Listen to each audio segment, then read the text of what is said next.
kon mbokki julit yi mbokki taalibe yi asalaamualeykum wa rahmatullahi taala wa barakaatuhu comme ni leen koy waxe woon ci fan yi ak ci yenn vidéo yi tey nag ñu ñëwaat fii ci kër koo xam ni jàmbaar la asgor la nit ku baax la nit ku yaatu la nit ku yaatal liggéeyal Cheikh Ahmadou Bamba la muy Serigne Modou Mbacké moom Cheikh Mouhamadou Lamine Bara mu Serigne Abdou Jadu Yooli ñu tuddee ko nag Serigne Modou Moustapha Fadilou mu doon ci moom jàmbaar doon ci moom ngor doon ci moom pas-pas ñëw fii ci këram tey ngir mu yëkkati ay kaddu jëmale ci ko ci bis bi nga xamante ni moom la ñu war a woote le 9 ci hôpital Serigne Modou Bousso Dieng mu jëm ci wàllu taxawu ndongo daara yi kon mbokki jullit yi mbokki taalibe yi ñun ñëpp ñu maasa déglu Serigne Modou Mbacké mu yëg tey kàddoom jëmale ko ci askan wi bisimilah. asalaamaaleykum wa rahmatullahi taala wa barakaatu gannaaw bi ñu jullee ci yonent bi sallallahu alayhi wa sallam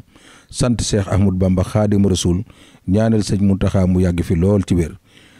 di am mbégte mu màgg ci waa daayiratu Xidmatul Xadim ak waa association Relais bi ñëw fii ci sama kër di woote benn bis bi nga xam ne le 9 la ñu koy woo fale ci hôpital bi nga xam ne mooy hôpitalu Serigne Modou Bousso Dieng loolu nag danañ ci taxaw tuuti ndax bu néew hôpital Serigne Modou Bousso Dieng yéen ngeen nekk ay ndaw ca ka tabax hôpital ba mu koy tabax dimbali woon jaam yi dimbali woon population bi dimbali woon quartier bee tax mu def ko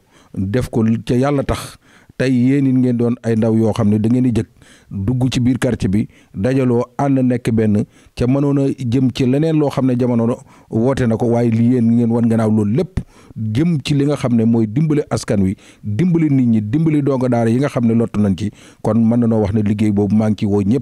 ñëpp fa seeni cee dugal seen loxo ci xam ne yéen yoon wi ngeen jaar